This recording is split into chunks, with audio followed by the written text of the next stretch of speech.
हाँ जी, करें शुरू। आप लोगों ने ये ब्रांच, अच्छा कल वाला अपन ने मॉड्यूल वाला क्वेश्चन तो कर लिया था। अब उसके बाद स्कैनर में हम चल रहे हैं और ढूंढ रहे हैं कहाँ पे स्टॉक एंड डेटर मेथड का क्वेश्चन है। 19 जून वाला हम कर चुके थे, डेटर मेथड का था। 18 जून का फाइनल अकाउंट मेथड है, तो वो बाद में किया जाएगा, वो भी हम सीखेंगे। उससे पहले हम ये 17 जून का कर चुके थे ऑलरेडी। हमने कहा था कि तो मॉड्यूल वाला ही है। उससे जस्ट पहले 16 दिसंबर मैसर्स ययाति लिमिटेड, ये वाला क्वेश्चन करना है। Yayati Limited, having its principal place of business at Bengaluru, has a branch at New Delhi. Okay, head office तो बेंगलुरु में है और branch है new Delhi. The company sent goods to branch at cost plus 33.333333%, which is the selling price. हाँ जी, which is the selling price. Okay, भेजा भी इसी rate पे जाता है और सेलिंग प्राइस भी यही है, अच्छी बात है। कॉस्ट प्लस 33.33% और this is also the selling price. Information क्या गया, goods send to branch, invoice value आपको दे रखा है 24 लाख रुपए। स्टॉक एट ब्रांच आपको दे रखा है एट सेलिंग प्राइस। मैंने कहा मजे ले रहे हो, सेलिंग प्राइस और इनवॉइस वैल्यू तो क्या है, सेम है। अच्छा, कैश सेल्स है, रिटर्न फ्रॉम कस्टमर है, ब्रांच एक्सपेंसेस हैं, पेड फॉर कैश, ठीक है जी। ब्रांच डेटा का बैलेंस भी ओपनिंग है, discount allowed, bad debt.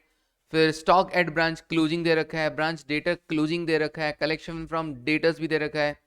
Branch debtors check return dishonour, कोई डेटर से कोई चेक मिला होगा, वो डिसऑनर हो गया 25,000 का, ठीक है। You are required to prepare branch stock, branch data और branch adjustment to reveal the profit. सिर्फ एडजस्टमेंट बोला है, पी एंडल नहीं बोला क्या? सिर्फ एडजस्टमेंट बोला है, पी एंडल बोला नहीं है, लेकिन फिर भी हम क्या करेंगे, यस, ब्रांच एडजस्टमेंट और ब्रांच पी एंडल दोनों बनाया जाएगा। हो जाए शुरू, मुझे भी लिखना है साथ साथ में। ओके, देखो 2016 दिसंबर,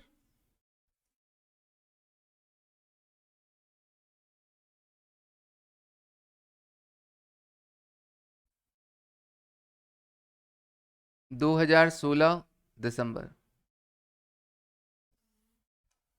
6A। दिव्यांश, पहले वाली क्लासेस देख पाए थे क्या? ओके, देखना, क्योंकि इम्पॉर्टेंट रहेगा, तभी समझ में आ पाएगा। वो कल वाली क्लास देखोगे तभी। ट्राई करो फिर भी। ब्रांच स्टॉक अकाउंट,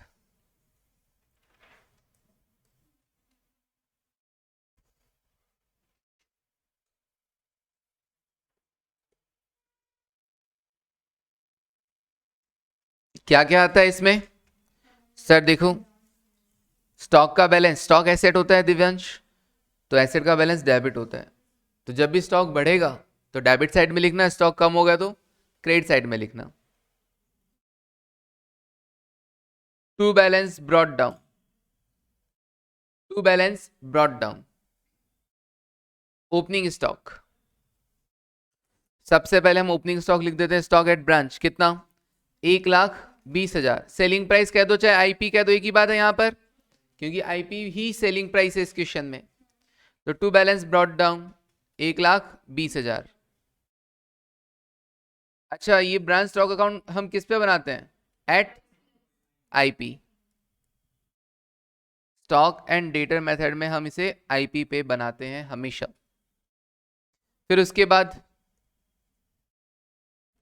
एचओ ने माल भेजा होगा to goods and to branch,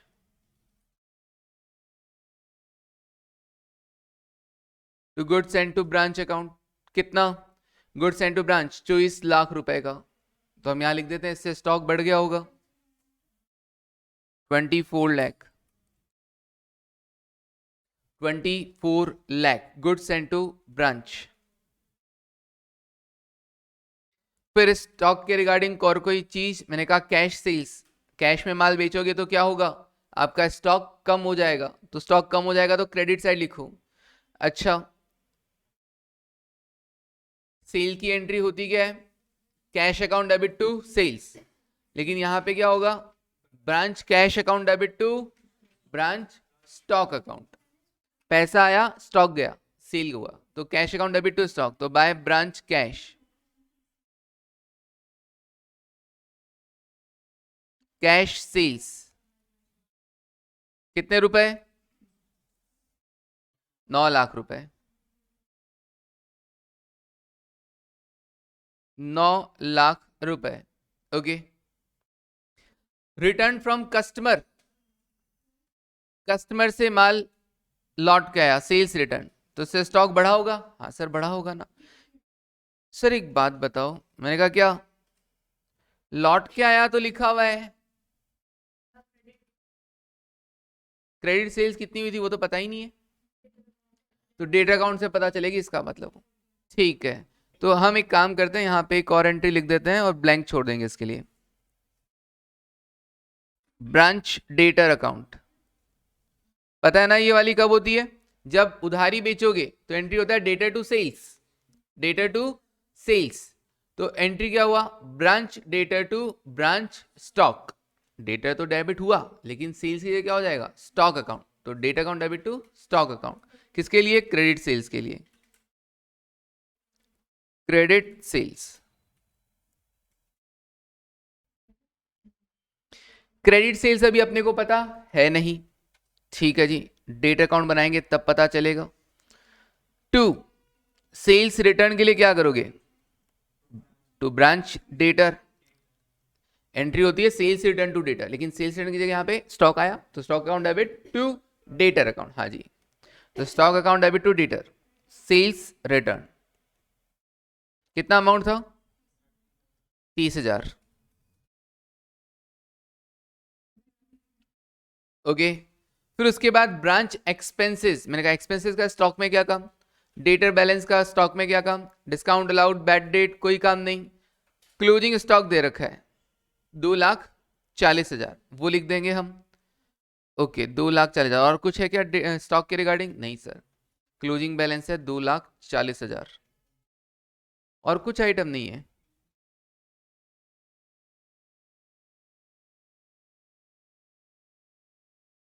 नहीं सर, सिर्फ 2,40,000 ही दिखा रखा, और कुछ भी नहीं दिखा रखा, कहीं कुछ गड़बड़, कहीं कुछ भी स्टॉक वगैरह नहीं। तो देखो, अगर मैं इधर लिखूं, थोड़ा सा लाइन छोड़ के लिखना, बाय बैलेंस कैरेट डाउन, कितना बताया, 2,40,000 क्या, ओके, एक बार तो अपने को इसको ब्लैंक छोड़ना पड़ेगा यहीं पे ही, क्योंकि जब तक अपने को डेटा अकाउंट नहीं बना लेंगे तब तक ये कंप्लीट नहीं हो पाएगा। हमें श्योर होना है कि डेटा के अंदर यही वाला वैल्यू आ रहा है क्या, बैलेंसिंग फिगर वगैरह, तो अभी इसको यहीं पे छोड़ दो, बनाइए branch debtor account.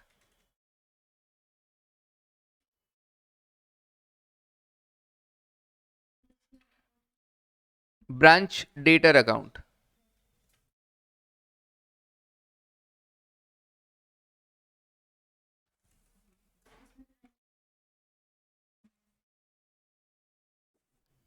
Branch debtor में क्या आएगा, हाँ जी, डेटर का बैलेंस भी डेबिट होता है, तो जब डेटर बढ़ेंगे तो डेबिट साइड कम होगा तो credit side, to balance brought down, debtor का ओपनिंग बैलेंस, मैं कहा सर डेटर का ओपनिंग बैलेंस है 1,50,000, ठीक है, फिर डेटर बढ़ते कैसे हैं,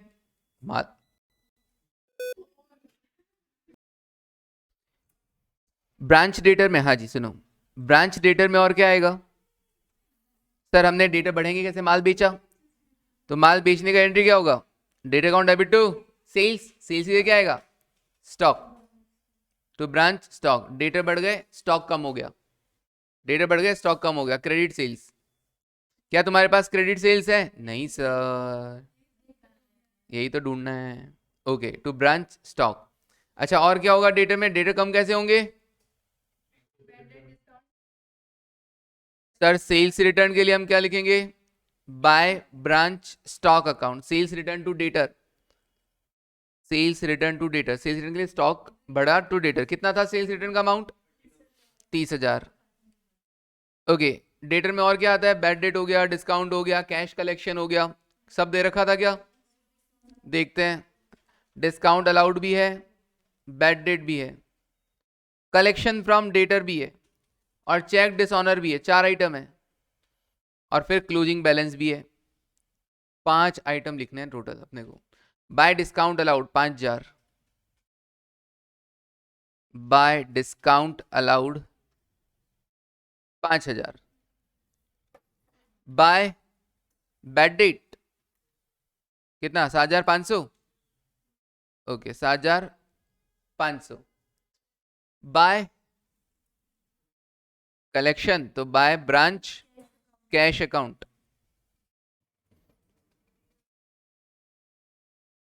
कलेक्शन कितना? 13,50,000। ठीक है, बैंक भी हो सकता है, बाय बैंक। ठीक है, कर देंगे। वो पहले का आया हुआ चेक होगा जो डिसऑनर हो गया, कोई दिक्कत नहीं है। ठीक है, हाँ हाँ बोलिए। रुकूं? आप भाई ब्रांच देखो, अपने ब्रांच कैश तो बनाना है नहीं, तो आप चाहे ब्रांच कैश लिखो चाहे बाय बैंक लिख दो। ठीक है, अगर आपको लगता है कि भैया हमारे पास कैश में नहीं आया, आपको लगता है कि वो चेक डिसऑनर हुआ, इसका मतलब पक्का पैसा कहाँ पे आया होगा?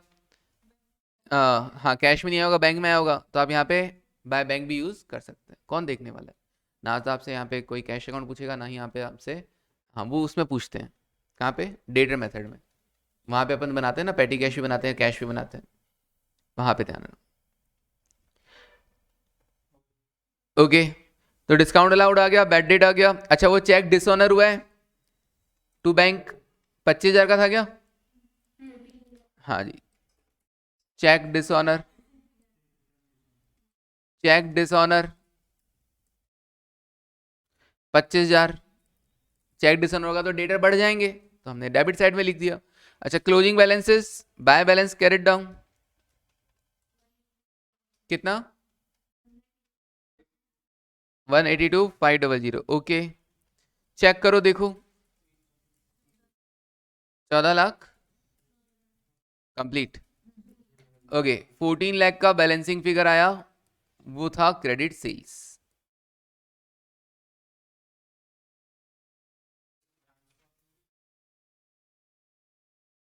हाँ, तो डेटर अकाउंट में तो आ गया 14 लाख का सेल्स। अब ये जो क्रेडिट सेल्स आया है, इससे आपके डेटर बढ़े थे और स्टॉक कम हुआ था, तो स्टॉक अकाउंट में भी लिखो इसको।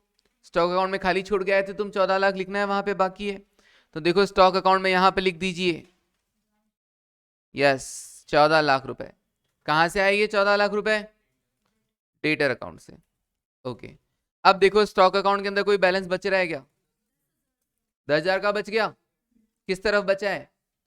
क्रेडिट साइड में 10,000 आ रहा है, तो वो, हाँ तो वो क्या कहलाएगा? Stock shortage, by stock shortage.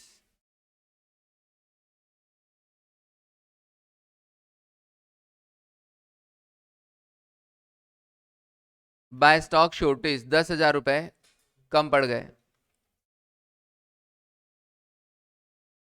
Stock shortage 10,000 रुपए।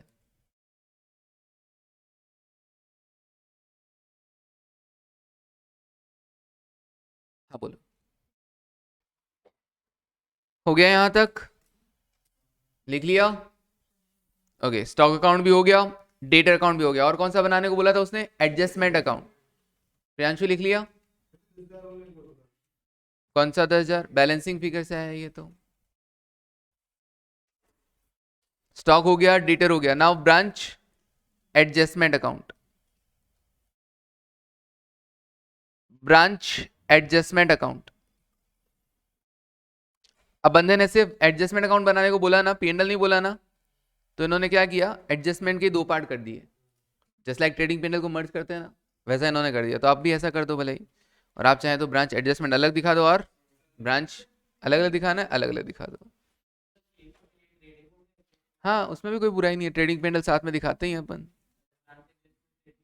ब्रांच एडजस्टमेंट का आंसर क्या आता है? फाइनल आंसर ग्रॉस प्रॉफिट, तो हो गया ना ट्रेडिंग।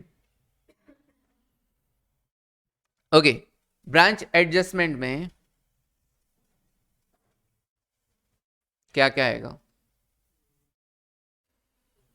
सारी लोडिंग आती है, ठीक है। तो सबसे पहले शुरुआत कहाँ से करते हैं, डेबिट से कि क्रेडिट से? क्रेडिट से। एचओ क्या देखता है कि मैं क्या क्या प्रॉफिट कमाऊंगा? एचओ देखता है कि मैं ओपनिंग स्टॉक जो मैंने ब्रांच को भेज रखा है उस पर क्या कमाऊंगा, that is stock reserve. Opening stock का लोडिंग, ओपनिंग स्टॉक कितना था? 1,20,000। ओके, और भेजते कैसे हैं? 33.33, कॉस्ट प्लस 33.33, तो इंटू 33.33 डिवाइड बाय 133.3333 जितना लिख सकते हो कैलकुलेटर पे, या फिर एक काम कर सकते हो, 33% कितना होता है? 1/3, 33.33, और ये क्या हो जाएगा फिर? 1/4। 33.33 डिवाइड बाय 133.33 कितना हो जाएगा? 1/4 होगा कि नहीं होगा? देखो, cost plus profit is equals to sales. सीखो इसको। कॉस्ट 100 रुपए है, प्रॉफिट नहीं, मैं बताऊंगा।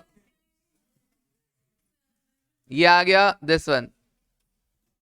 हाँ जी, अब आप देख सकते हो, अगर कॉस्ट पे आप कमा रहे हो इतना, तो profit on cost 33.33 divide by 100, और प्रॉफिट ऑन सेल्स हो गया दिस वन, 33.133 डिवाइड बाय 133.333 हो गया 25%, दैट इज 1/4।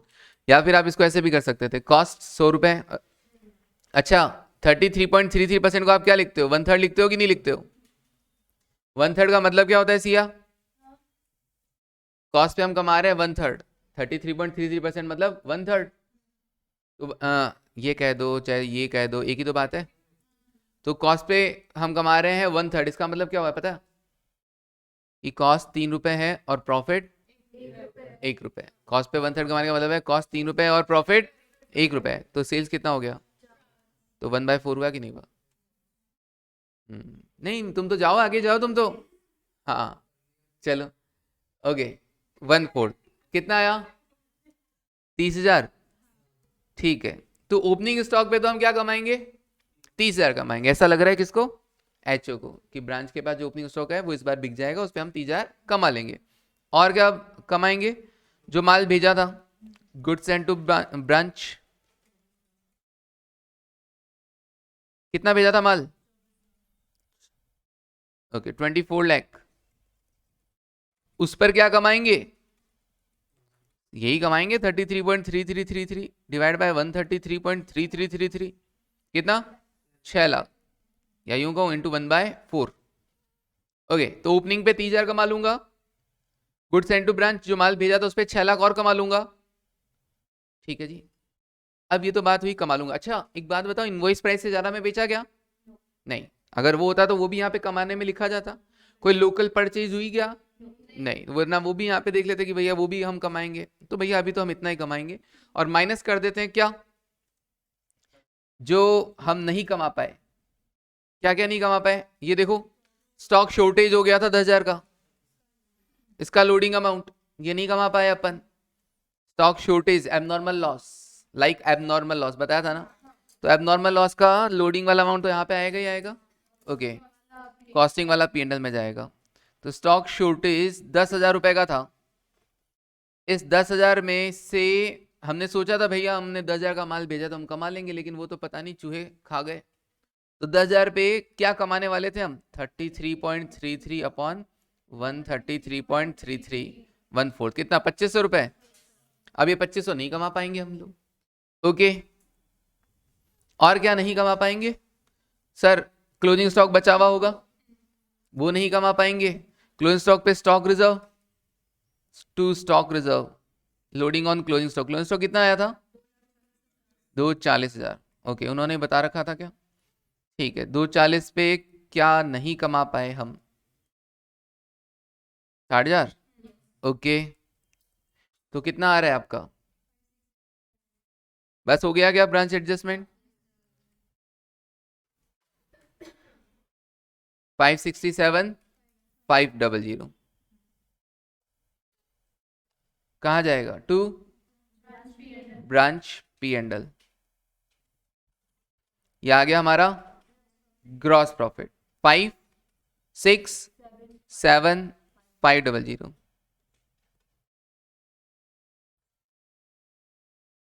मुश्किल है क्या? No. Branch P and L account,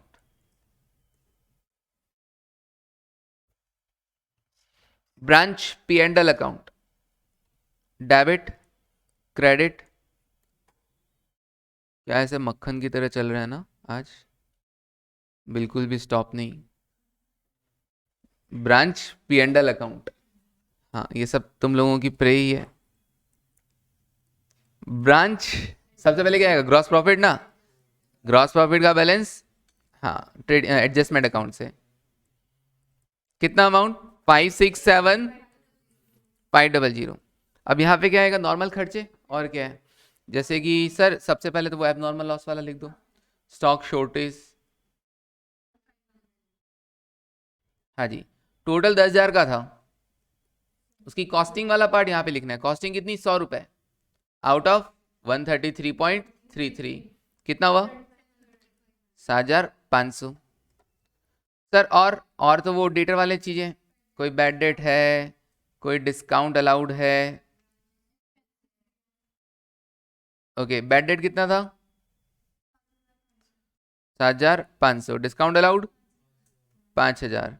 अच्छा, कुछ खर्चे वर्चे भी हैं? ब्रांच एक्सपेंसेस कितना? 267,500, इतने सारे खर्चे हैं। ओके, 267,500, बस? कोई मैनेजर को कमीशन नहीं, कोई प्रोविजन वगैरह नहीं, कुछ नहीं? To general P and L 2,80,000। तो मुझे तो है ना ये इजी लग रहा है, तुमको कैसा लग रहा है? फॉर्मेट एक बार सेट होने की देर है, फिर आसान है। अलग से अकाउंटिंग है लेकिन मुश्किल नहीं है। Stock account, debtor account, debtor तो वैसा ही है जैसा पहले बनाते थे, सेम ही। स्टॉक में थोड़ा सा ध्यान रखना पड़ता है, हाँ, और स्टॉक में भी बस बढ़ा तो प्लस साइड, कम हुआ तो माइनस साइड। और एडजस्टमेंट पी तो बहुत ही अच्छे हैं, ब्रांच एडजस्टमेंट और ब्रांच पी तो बहुत ही अच्छे हैं। ये तो बहुत आसान है। एडजस्टमेंट सिर्फ लोडिंग आती है, बस दो एक्स्ट्रा चीज़ें आती है लोडिंग के अलावा। अगर आप इन्वॉइस से ज़्यादा में बेच देते हो तो अपेरेंट सरप्लस आता है, और अगर नॉर्मल लॉस हो जाता है तो उसका पूरा वैल्यू होता है, पूरा इन्वॉइस वैल्यू, कॉस्ट भी आ जाता है। लोडिंग तो आएगा ही आएगा, कॉस्ट भी आ जाएगा, बस। चलिए, ऑनलाइन वालों हो जाए तो डन बोलना।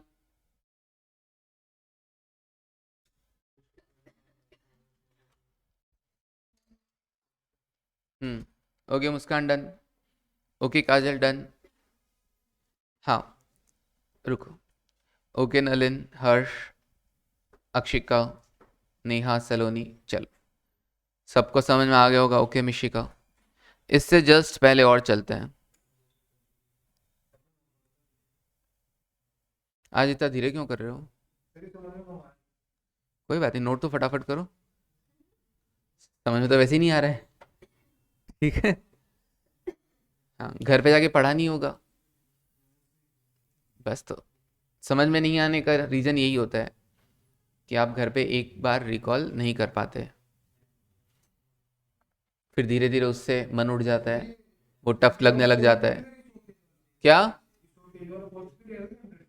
ऑब्वियसली कल मैंने पढ़ाया था कि अगर एबनॉर्मल लॉस है, बहुत बार बोला था कि उसकी कॉस्टिंग वाला पार्ट तो जाएगा पी एंड एल में, और लोडिंग वाला पार्ट जाएगा एडजस्टमेंट में, क्योंकि लोडिंग तो एडजस्टमेंट में जाती ही जाती है, क्योंकि वो आप नहीं कमा पा रहे हो। आपने सोचा था वो कमा लेंगे लेकिन वो नहीं कमा पा रहे हो। और एबनॉर्मल लॉस की जो कॉस्ट होती है वो आपके नेट प्रॉफिट को इफेक्ट करती है, इसलिए वो पी एंड एल में आएगा। हाँ, नॉर्मल लॉस की कॉस्ट वाला पार्ट भी एडजस्टमेंट में जाएगा, क्योंकि नॉर्मल लॉस आपके ग्रॉस प्रॉफिट को इम्पैक्ट करता है। तो पूरा लॉजिक से मैंने आपको बताया है कि क्यों हुआ, क्या हुआ। चलिए, अभी हम और पहले चलते हैं। 2016 जून, ये आपको घर पे करने के लिए दे देंगे, तो ये मैं यहाँ पे लिख देता हूँ सेल। थोड़ा सा और बैक चलो, 413 तो मुश्किल नहीं है ये, देखो क्या, हाँ बड़ा आसान है, सुनो एक बार। हाँ, कॉस्ट प्लस 25% पे भेजता है, डेटा क्या क्या है? Opening stock at cost to branch. तो अब ये बताओ इनवॉइस प्राइस पे या कॉस्ट पे?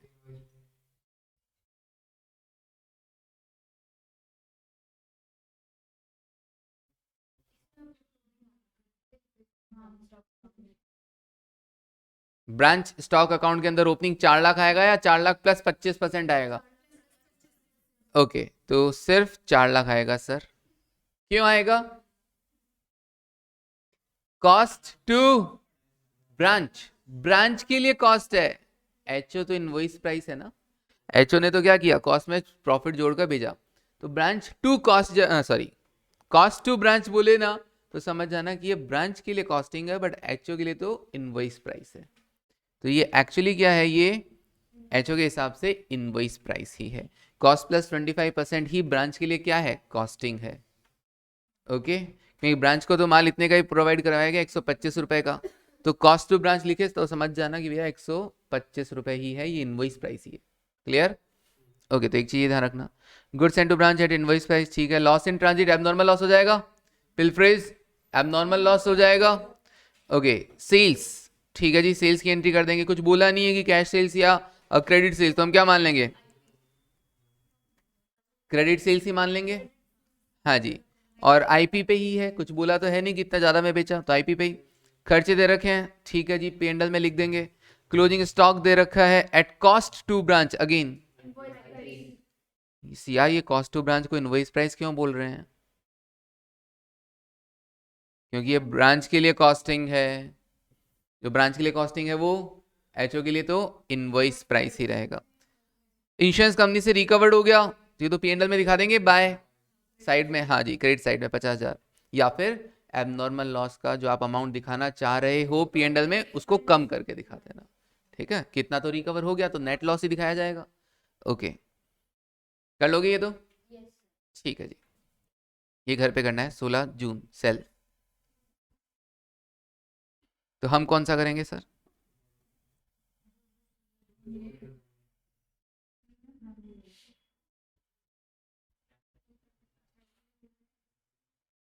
बताओ, बच्चे कैसे कैसे ख्वाब देखते हैं।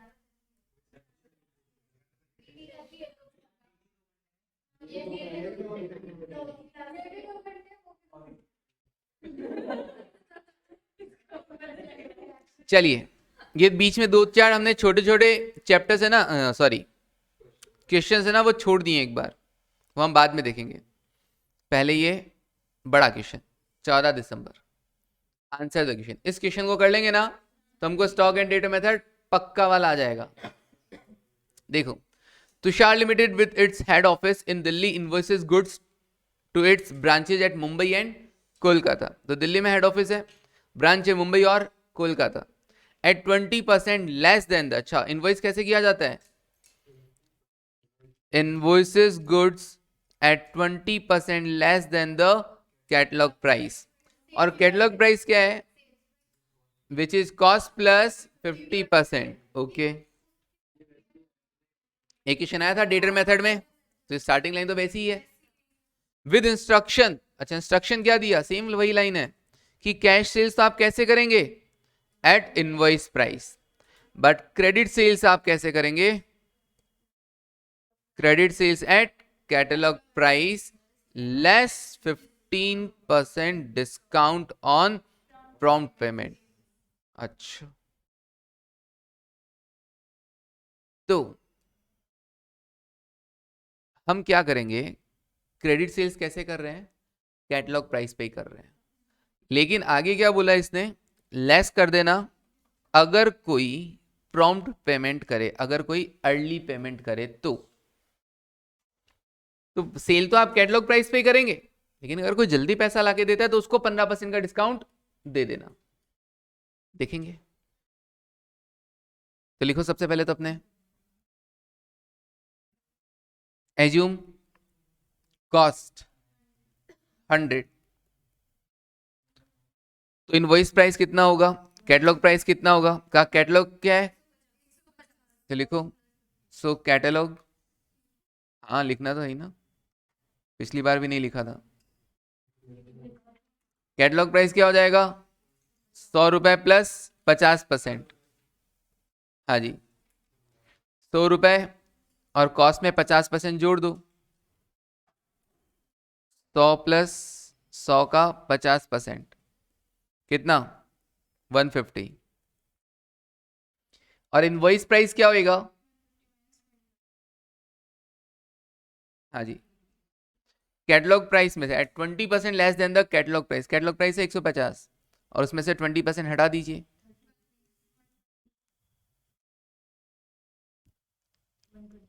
120, 120 रुपए। हाँ,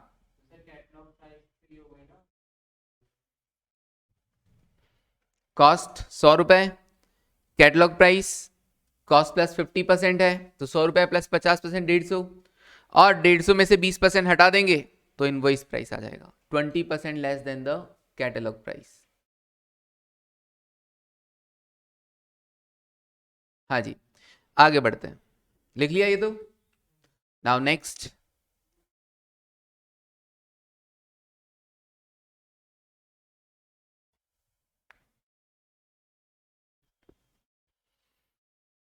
पंद्रह परसेंट हम डिस्काउंट दे देते हैं प्रॉम्प्ट पेमेंट पर। ये बड़ा चक्कर है ना, अमाउंट भी नहीं बताया, देखना पड़ेगा। हाँ जी, अब ये क्या बोल रहे हैं? Provision is to be made. आपको क्या करना है? प्रोविजन बनाना है। Provision is to be made for discount to be allowed to debtor. याद है उस क्वेश्चन में एक में प्रोविजन फॉर डिस्काउंट आपको अमाउंट दे रखा था, उसमें अमाउंट दे रखा था, इस बार अमाउंट कैलकुलेट करना पड़ेगा। Okay, at year end on the basis of, कैसे कैलकुलेट करेंगे? On the basis of year's trend of prompt payment. अच्छा, देखेंगे कि क्या ट्रेंड है, कितना हमने डिस्काउंट दिया है, कितने लोग अवेल किए डिस्काउंट। 80% लोगों ने डिस्काउंट अवेल किया, 90% लोगों ने डिस्काउंट अवेल किया, तो हम आगे भी हम ये मानेंगे कि उतने लोगों ने क्या करेंगे, वापस डिस्काउंट अवेल करेंगे। भाई इस साल मान लो मेरे जितने भी डेटर्स थे उसमें से 90% लोगों ने मेरे को जल्दी पैसा दे दिया, तो हम ये मान के चलेंगे कि मेरे जो क्लोजिंग डेटर्स हैं, जो मुझे अगली बार पैसा देंगे नेक्स्ट ईयर, वो भी मुझे 90% लोग उसमें से क्या कर देंगे, जल्दी पैसा दे देंगे। तो मेरे को क्या करना पड़ेगा, अपने क्लोजिंग डेटर्स पे प्रोविजन बनाना पड़ता है, याद है ना फाइनल अकाउंट। जितने भी आपके क्लोजिंग डेटर्स होते हैं उस पर आप बनाते हो provision for discount on debtor, provision for bad debt पहले, तो फिर उसके बाद provision for bad debt less करने के बाद बनता है provision for discount on debtor. Okay, देखेंगे यहाँ पे कोई प्रोविजन फॉर बैड डेट है क्या? मुझे लग नहीं रहा है कि यहाँ पे कोई प्रोविजन फॉर बैड डेट है क्या। नहीं होगा तो सिंपली क्या बन जाएगा, क्लोजिंग डेटर्स पे प्रोविजन फॉर डिस्काउंट बन जाएगा। समझ में आई वाली चीज? ट्रेंड की क्या बात हो रही है कि भैया इस बार जितने लोगों ने अर्ली पेमेंट किया है उसके बेसिस पर हम क्या बना देंगे, क्लोजिंग डेटर्स पे प्रोविजन बना देंगे। All branch expenses are paid by HO. सारे खर्चे कौन करता है? एचओ करता है। And all branch collections are remitted daily to HO. Daily HO को पैसा भी चला जाता है। ओके, मतलब हम अपने हाथ में पैसा नहीं रखते हैं। कैश सेल्स होगा या कैश कलेक्शन फ्रॉम डेटर होगा, वो हम हैंड टू हैंड क्या कर देते हैं, एचओ को भेज देते हैं, और एचओ हमारे बिहाफ पे खर्चे करने होते हैं वो एचओ कर देता है। ठीक है, अब क्वेश्चन एक बार पूरा रीड कर लेते हैं, फिर हमें बनाना पड़ेगा क्या, branch stock account. Mumbai branch stock, 2 branches थी ना, उसमें मुंबई वाले का पूछा है। Mumbai branch adjustment account, Mumbai branch expenses account, Mumbai branch P and L account. Expenses बाद में बनाएंगे सबसे लास्ट में। अच्छा, लेकिन इस बार एक चीज समझ में आ गई कि मुझे क्या करना होगा, फिर एक्सपेंसेस अकाउंट के लिए क्या करना पड़ेगा, अगर कोई बैड डेट वगैरह हुआ तो वो भी फिर मैं एक्सपेंसेस में देखना पड़ेगा। फिर मैंने बताया था ना 2 ट्रीटमेंट, मैं कहा बैड डेट डिस्काउंट अलाउड की जगह हम क्या कर सकते हैं, ब्रांच एक्सपेंसेस भी देखेंगे क्या होता है। Branch debtor account, okay, under stock and debtor. मैं कहा तुम्हारे बोलने की जरूरत नहीं, हमको पता चल गया स्टॉक एंड डेटर मेथड है। ओके, क्या क्या है पहले पूरा डिटेल देख लो एक बार। Opening stock at branch at its cost. Okay, opening stock दे रखा है, बताओ आईपी पे या कॉस्ट पे?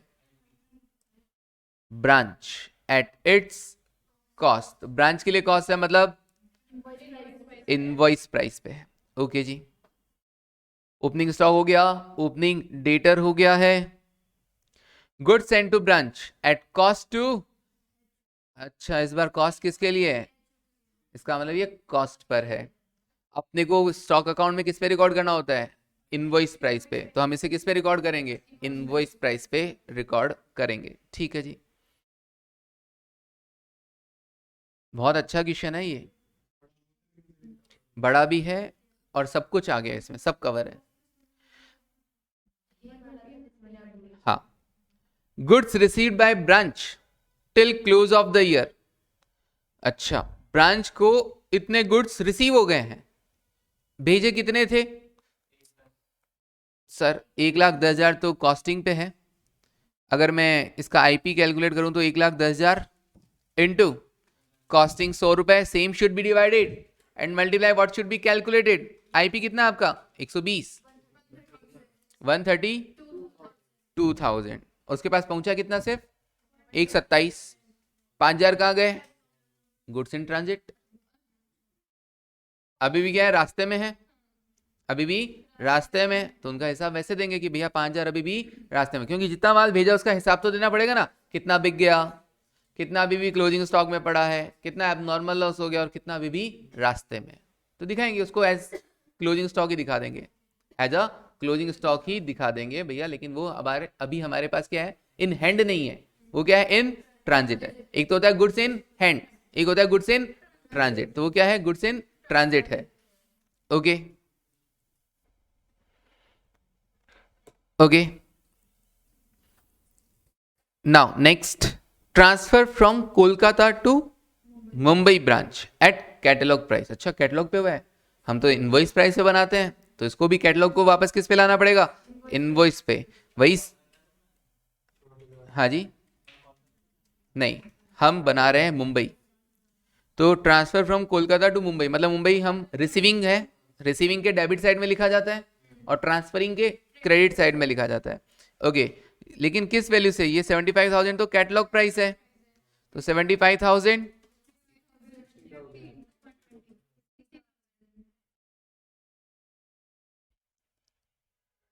हाँ जी, डिवाइड बाय कैटलॉग प्राइस कितना है? 150 इंटू आईपी अगर देखूं तो 120।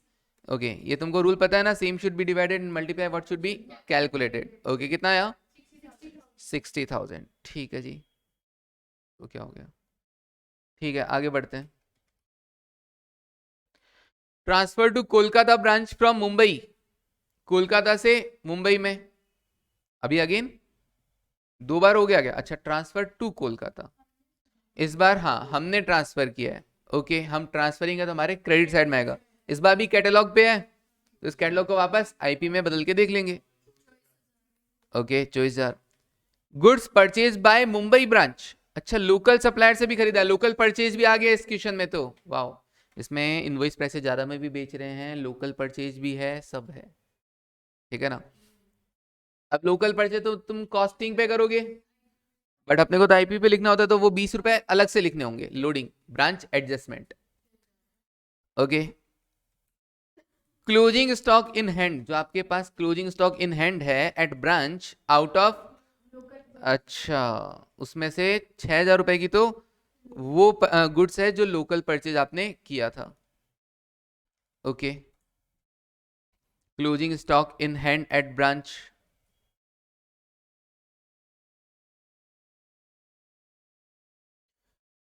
नाउ नेक्स्ट क्या बोला, देखेंगे इसको भी कैसे दिखाना होगा क्लोजिंग स्टॉक को।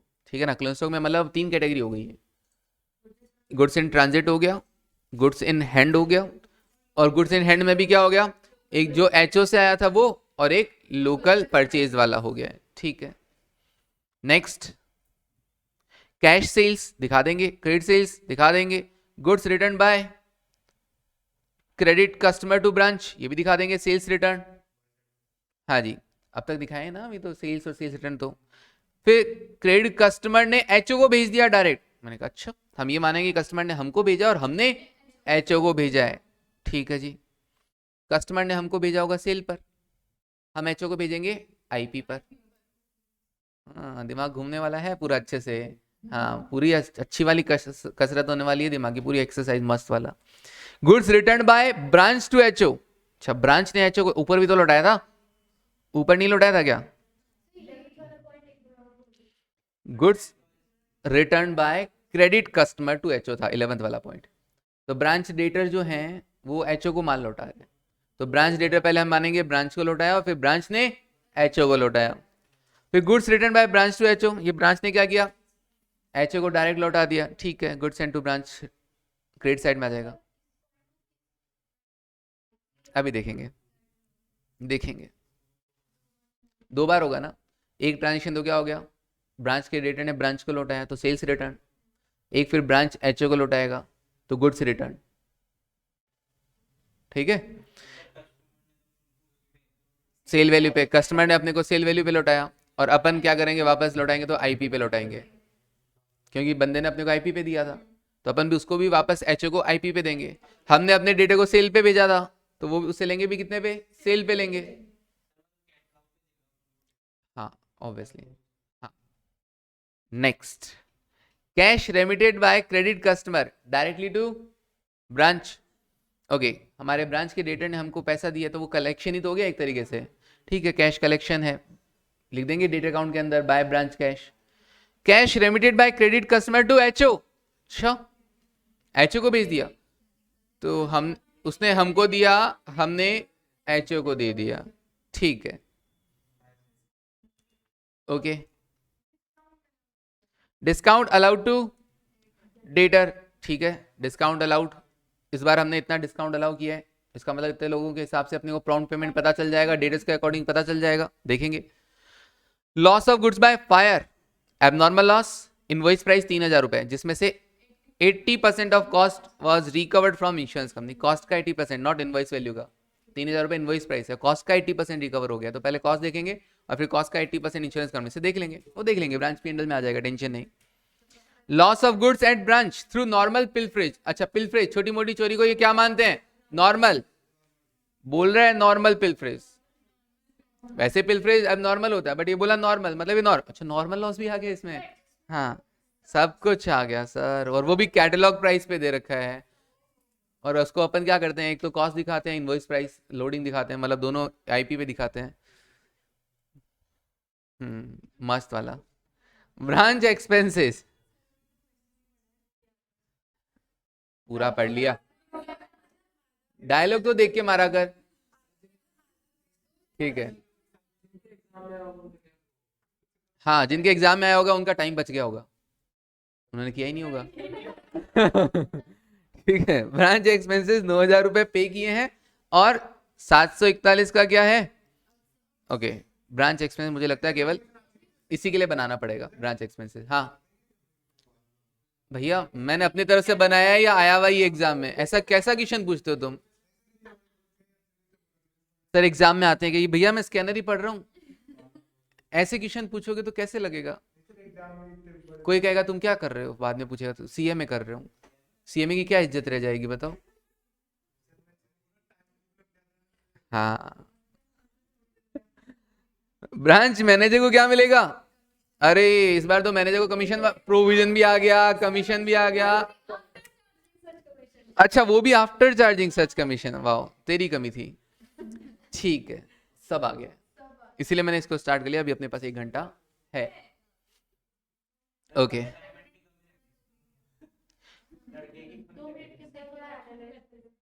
हाँ जी, एनालाइज करवा दिया ना अब तुमको, और कितना करोगे।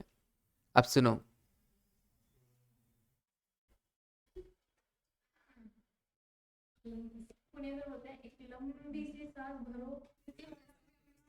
ओके लिखो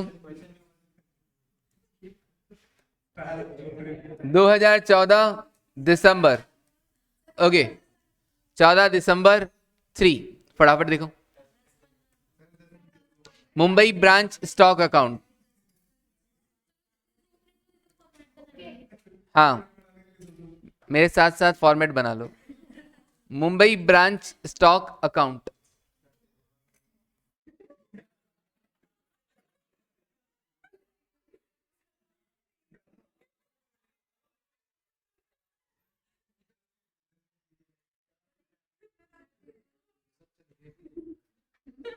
चलो देखो, बनाओ ब्रांच स्टॉक अकाउंट।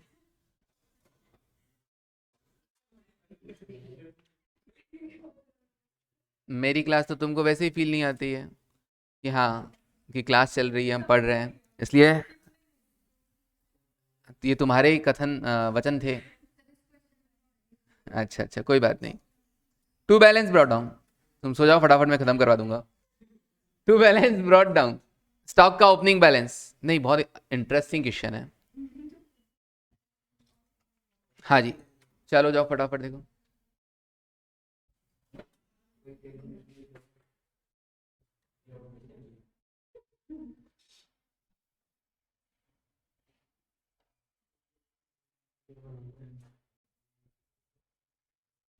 हाँ जी, branch stock account.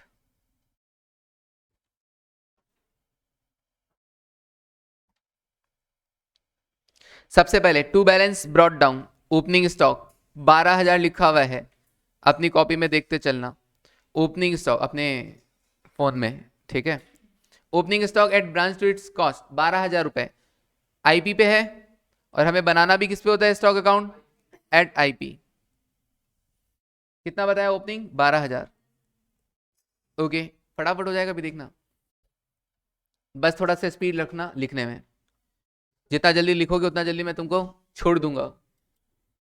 Branch stock opening balance आ गया। नाउ ब्रांच डेटर का ओपनिंग बोला है, मैंने कहा यहां नहीं लिखना, गुड्स एंड टू ब्रांच यहां लिखना है। हाँ जी, लिखो to goods and to branch, to goods and to branch, to goods and to branch. Okay, कितना? 1,10,000 है, लेकिन 1,10,000 क्या है? कॉस्टिंग है। सर कैसे पता चला आपको? कॉस्ट टू एचओ लिखा हुआ है, कॉस्ट टू एचओ मतलब 100 रुपए, हमको इसको 120 पे लिखना है। तो 1,10,000 same should be divided and multiply what should be calculated 1,32,000। Okay, माल भेजा 1,32,000 का। फिर उसके बाद फोर्थ पॉइंट क्या बोल रहे हैं? Goods received by branch till the close. ये तो बाद में काम आएगा, ये तो सिर्फ किस में काम आया कि हमने 1,32 का भेजा, उसमें 1,27 अभी मिला है, इसका मतलब 5,000 अभी भी रास्ते में है। वो हम देखेंगे क्लोजिंग स्टॉक जब लिखेंगे तो दिखा देंगे goods in transit 5,000। Fifth point, transfer from Kolkata to Mumbai. अच्छा, transfer from Kolkata to Mumbai कितना है? 75,000। मुंबई हम है, रिसीविंग है, डेबिट साइड में आएगा। ओके, किस प्राइस पे? ये कैटलॉग प्राइस पे। कैटलॉग प्राइस कितना है? 150, 150। हमको इसको 120 पे लेके आना है। ओके, तो अभी to goods and to branch फिर लिखना पड़ेगा, to goods and to branch.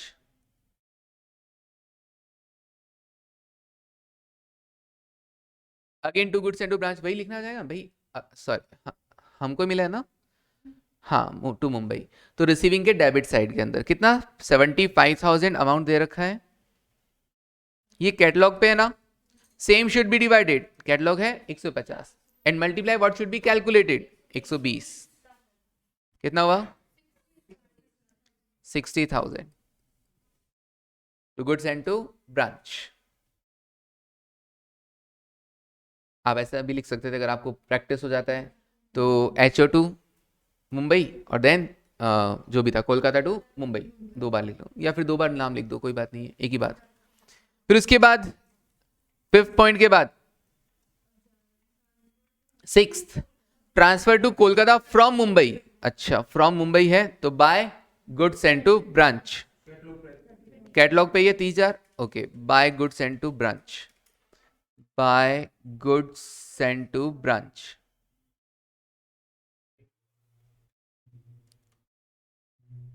कितना अमाउंट था? 30,000। कैटलॉग प्राइस पे 150, तो हमको इसको 120 पे लेके आना, 24,000। ठीक है जी, 24,000। मुश्किल अभी तक नहीं ना? चलते जाना, कहीं कुछ समझ में नहीं है तो बोलना। फिर उसके बाद 6 पॉइंट हो गया। Now seventh, goods purchase by Mumbai branch from local. Mumbai तो हम ही है, हमने लोकल सप्लायर से खरीदा 30,000 रुपए की कॉस्टिंग 100 रुपए।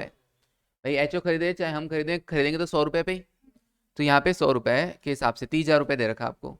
तो अब मेरे पास से पैसा गया ना, मैंने खरीदा, ब्रांच नहीं खरीदा, तो मेरे पास से पैसा गया, तो मेरे पास से पैसा गया तो मैं यहां लिख देता हूं क्या, to branch cash, to branch cash.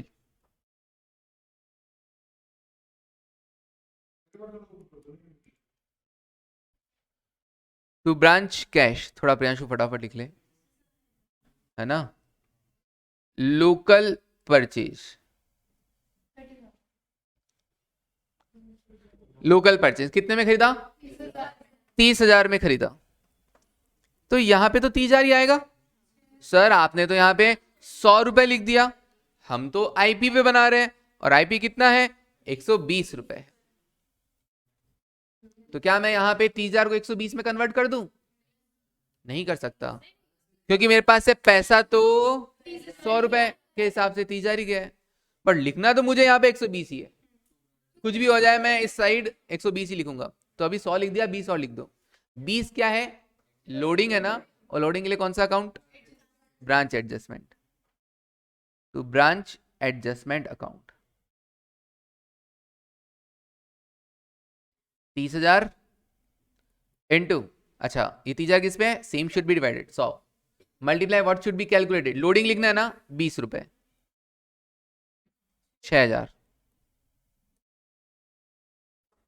और नई वाली चीज लिख दिया 120, 100 रुपए कॉस्टिंग, 20 रुपए लोडिंग।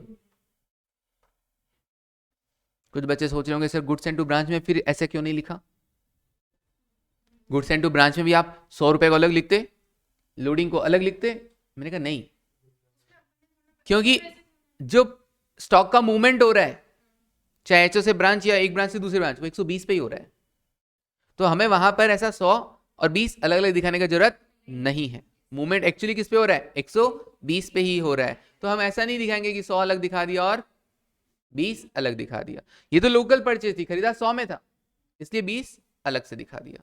क्लियर है, ओके नेक्स्ट। ये भी हो गया सर लोकल परचेज, हाँ जी लोकल परचेज भी हो गया। फिर नेक्स्ट देखो, अच्छा लोकल परचेज में से कितना स्टॉक बचा हुआ है, 6,000। अभी तक हमारे पास दो ऐसी इन्फॉर्मेशन थी जिसको हमने यूज नहीं किया, एक तो गुड्स इन ट्रांजिट वाला 5,000, और एक लोकल परचेज में से बचा हुआ है कितना, 6,000, वो स्टॉक में आ जाएगा, क्लोजिंग स्टॉक में। ओके 5 वो हो गया, 6 ये हो गया, ठीक है 11। कैश सेल्स 74,800, तो लिख देता हूं bye branch cash, bye branch cash 74,800। अच्छा कैश में जो आप बेचते हो वो किस पे बेचते हो, आईपी पे या कैटलॉग पे, कैश में जो बेचते हो वो आप आईपी पे बेचते हो। देखो पहला पैरा अपना, तीसरा line, cash sales at invoice price, तो ये तो आईपी पे ही है, तो 74,800 एज इट इज लिख दो, हमको तो आईपी पे ही चाहिए था। ओके 74,800, पैसा कितना है 74,800, तो एंट्री भी कितने से होगी, 74,800 से ही होगी। मजे की बात क्या, आईपी पे ही है, टेंशन नहीं। फिर उसके बाद क्रेडिट सेल्स के लिए क्या लिखोगे, ब्रांच डेटर,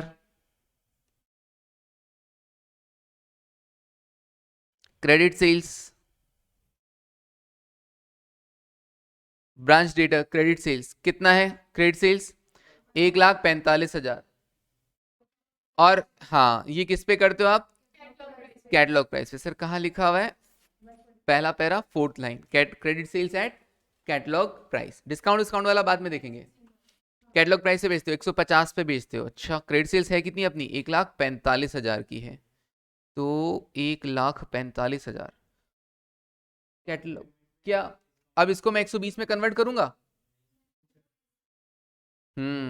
सर इसको मैं ऐसा नहीं है कि इसको 120 पे ले आऊंगा ना, अब तक लेके आए थे क्या, नहीं लेके आए थे सर, अब तक तो क्वेश्चन ही नहीं आया था, इनवॉइस पे ही बेचते थे अपन, तो उस पर रिकॉर्ड करते।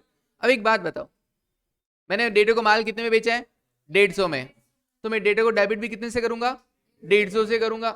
ऐसा थोड़ी ना कि मैं 120 पे कर दूंगा, नहीं, तुम्हारी अकाउंट की रिक्वायरमेंट 120 के, तो तुम 120 से कर दोगे ना।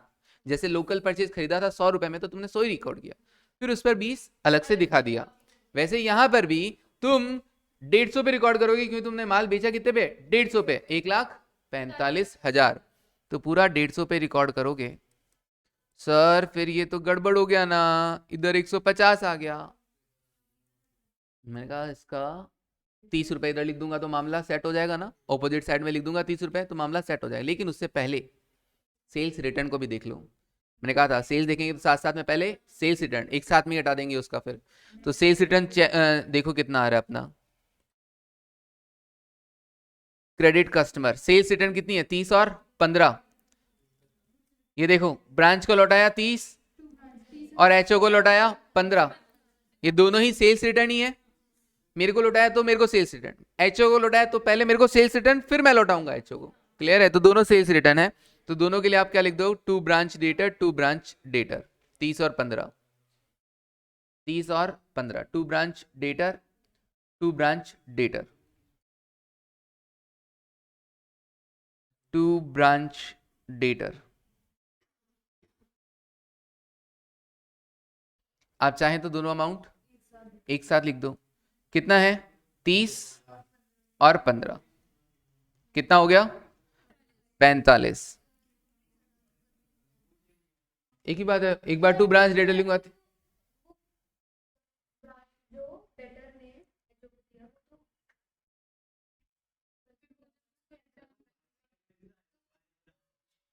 तुम्हारी अलग अलग इच्छा है तो अलग अलग लिख दो, ठीक है ना।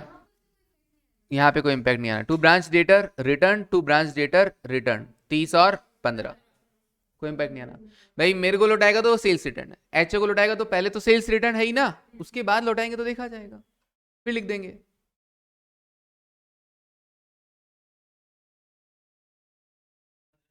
सुनो, हाँ टू ब्रांच डेटर आपको अलग अलग लिखना है तो पहले टू ब्रांच डेटर लिख दो 30,000 कि डेटर ने हमको लौटाया, फिर और लिख दो टू ब्रांच डेटर कितना 15,000। अब रुक जाओ, हाँ अब ये जो 15,000 है सेल वैल्यू है ना ये, हाँ सर सेल वैल्यू है, क्रेडिट सेल्स 150 रुपए है ये तो अभी दो काम करने हैं। क्या ये 150 पे है कि नहीं है? हाँ सर ये 150 पे ही है। हमने जब माल बेचा 150 तो ये भी कितने पे है 150 पे ही है। सेल्स माइनस सेल्स रिटर्न बताना कितना आ रहा है, 145 माइनस 45 1 लाख आ रहा है। Very good. तो ये 150 नेट, सॉरी 1 लाख कितना बचा नेट बचा क्रेडिट साइड में ना। इसका एपरेंट सरप्लस वाला पार्ट लिखना पड़ेगा ना अपने को। किधर लिखेंगे 30 रुपए इस तरफ, क्या नाम से लिखा जाएगा to branch adjustment account, to branch adjustment account, to branch adjustment. 1,45,000 की सेल थी माइनस 45,000, ये 30 अलग कर दो भले ही दिखा दो और 15 अलग दिखा दो भले ही दिखाना हो तो। सेल्स माइनस सेल्स रिटर्न, ये जो सेल्स हुई थी वो हमारी 150 पे हुई थी, 150 पे हुई थी, बट मुझे तो स्टॉक अकाउंट में इसको 120 दिखाना है तो उसका मुझे को 30 वाला पोर्शन हटाना पड़ेगा ना, तो इनटू 30 20,000। ओके तो मैंने 150 अगर सेल रिकॉर्ड किया है तो मेरे को 30 उसका सरप्लस जो एक्स्ट्रा वाला सरप्लस है आईपी से ऊपर कितने में बेचा वो मेरे को दिखाना पड़ेगा एडजस्टमेंट अकाउंट के अंदर। तो मैंने 30 इधर लिख दिया, 150 इधर लिखा, 30 इधर लिखा, नेट क्या बच गया 120 बच गया। याद करो ब्रांच एडजस्टमेंट में आता है कि नहीं आता है क्रेडिट साइड में, आईपी पे जो माल बेचोगे वो तो आता ही आता है और आईपी से जो ज्यादा में बेचोगे वो भी आता है कि नहीं आता। ये वही तो है 20,000 कि आईपी से तुमने ज्यादा में बेच दिया तो 20,000 भी एचओ को मिलेंगे। क्लियर है ये वाली चीज? ओके अच्छा एक काम तो कर दिया सर आपने, बहुत अच्छा काम किया कि 120 पे रिकॉर्ड कर लिया। अब क्या इस ट्रांजैक्शन का केवल एक ही ट्रीटमेंट होगा?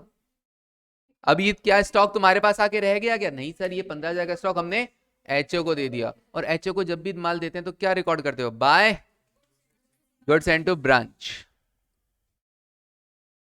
Bye goods sent to branch.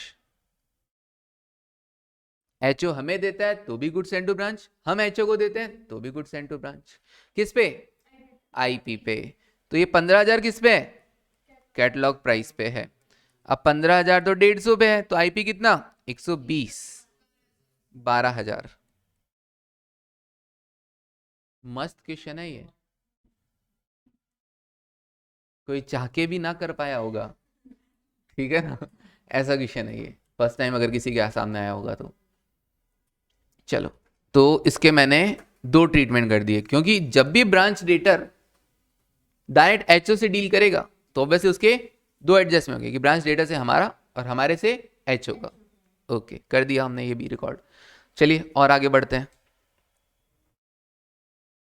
Goods return by branch to HO. अब ब्रांच एचओ को लौटा रहा है अगेन खुद, कितने का?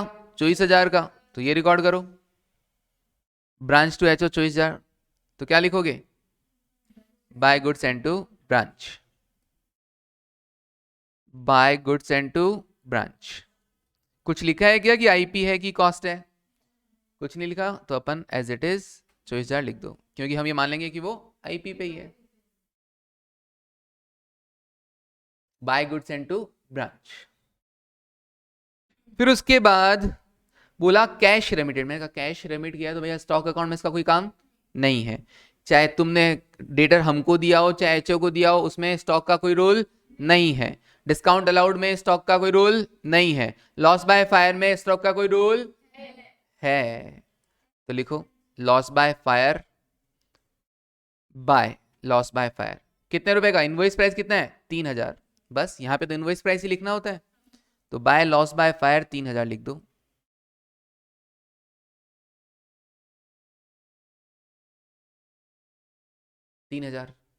बाय लॉस बाय फायर 3,000 नक्की। यहाँ पे तो हम आईपी पे रिकॉर्ड कर रहे हैं ना। बस अब इसका जो कॉस्टिंग वाला पार्ट है वो तो P&L में चला जाएगा और लोडिंग वाला पार्ट एडजस्टमेंट में चला जाएगा। ठीक है। फिर उसके बाद loss of goods at branch through normal pilferage. Normal है और वो भी कैटलॉग प्राइस पे दे रखा है। अच्छा 3,000 रुपए। क्या नॉर्मल को भी यहाँ लिखते हैं? हाँ सर लिखते हैं ना। क्या नाम से लिखते हैं?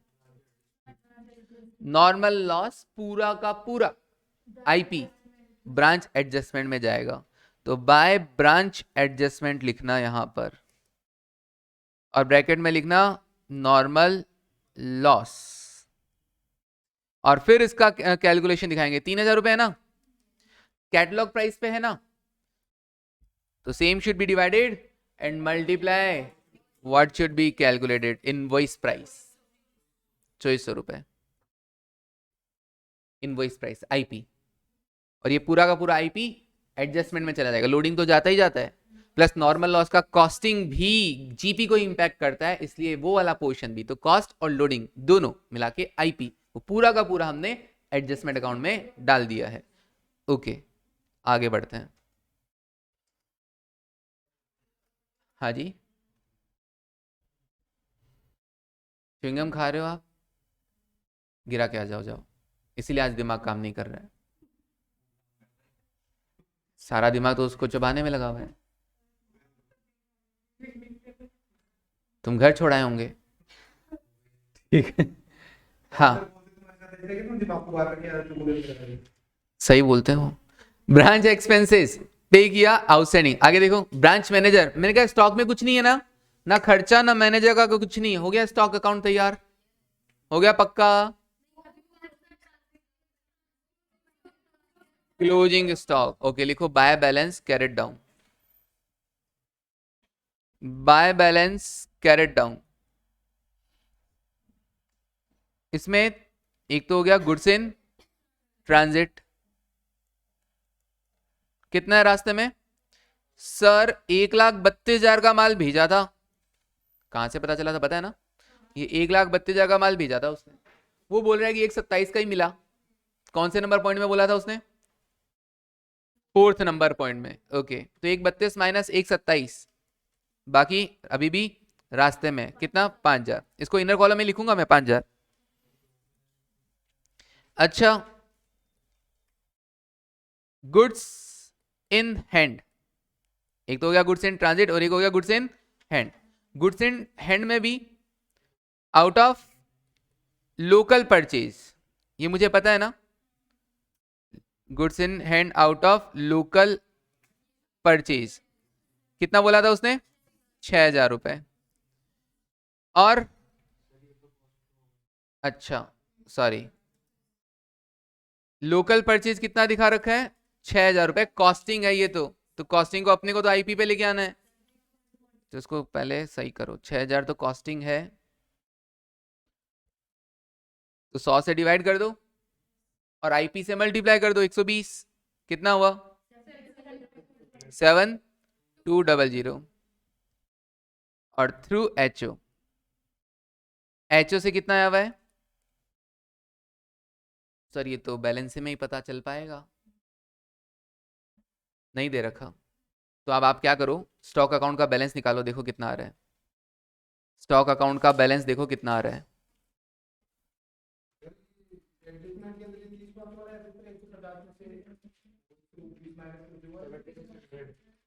कौन से एडजस्टमेंट में प्रियांशु? कौन सा ब्रांच एडजस्टमेंट? हमने तो बहुत सारे ब्रांच एडजस्टमेंट लिखे। अमाउंट बोलो ना ऐसे।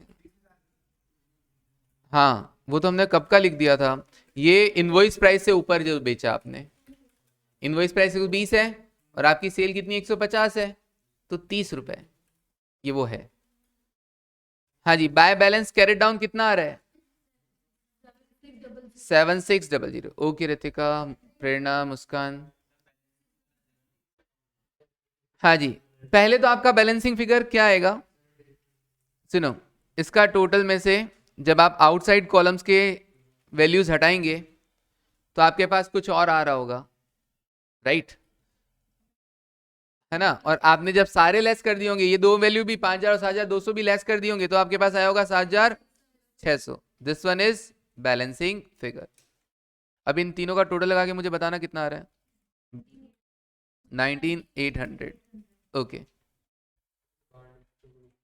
नहीं बाहर लिखो, कोई दिक्कत नहीं है।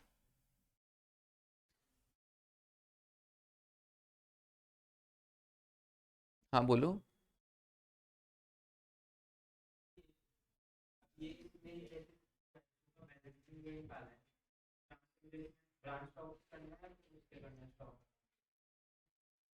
क्या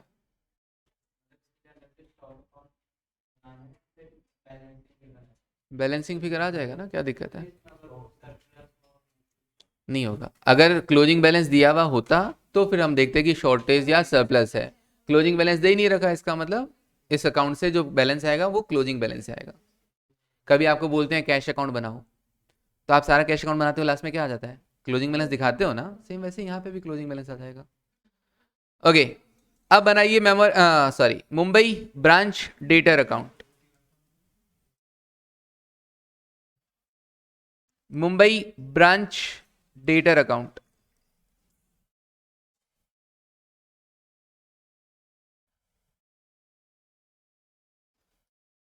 स्टॉक अकाउंट बड़ा था, बाकी इतने बड़े नहीं होंगे। Debtor account, debit credit plus minus, सबसे पहले क्या, to balance brought down, opening debtors. हाँ जी, वापस सारे पॉइंट्स पढ़ने पड़ेंगे। स्टॉक नहीं, सेकंड पॉइंट, ओपनिंग डेटर्स हैं 10,000 के, तो टू बैलेंस ब्रॉट डाउन 10,000। फिर मेरे डेटर्स बढ़ते कैसे हैं, क्रेडिट सेल से, तो data account debit to stock account to branch stock account. Credit sales, क्या आपके पास क्रेडिट सेल्स है 1,45,000। ओके, फिर मुझे पता है डेटर्स कम कैसे होते हैं, सेल्स रिटर्न, तो by branch stock sales return. अच्छा, सेल्स रिटर्न एक था या दो थे? दो थे, कौन कौन से? 30 और 15, 45,000। ये दोनों आपको कहां मिल जाएंगे, स्टॉक अकाउंट में मिल जाएंगे। ओके, तो आपने स्टॉक अकाउंट में दो बार डेटर वर्ड यूज किया था ना, उन दोनों का सेकंड पोस्टिंग हम यहाँ पे कर चुके हैं। स्टॉक अकाउंट में दो बार डेटर वर्ड यूज किया था, दोनों पोस्टिंग हम यहाँ पे कर चुके हैं। ओके, फिर उसके बाद डेटा के रिगार्डिंग और कोई ट्रांजेक्शन, मैंने लाइंस पढ़ लेता हूँ। हाँ जी, ओपनिंग डेटर हो गया, माल जब एचओ को भेजा उसमें डेटा का कोई रोल नहीं। फोर्थ पॉइंट, माल जो बचा उसमें डेटा का कोई रोल नहीं। कोलकाता ने मुंबई को भेजा, मुंबई ने कोलकाता को भेजा, मुंबई ने लोकल खरीदा, क्लोज स्टॉक इतना बच गया, कैश सेल्स, इन सब में कोई डेटा का रोल नहीं। क्रेडिट सेल्स हम लिख चुके हैं। कस्टमर ने ब्रांच को लौटाया 30,000, कस्टमर ने एचओ को लौटाया 15, हम दोनों ही सेल्स रिटर्न में रिकॉर्ड कर चुके हैं।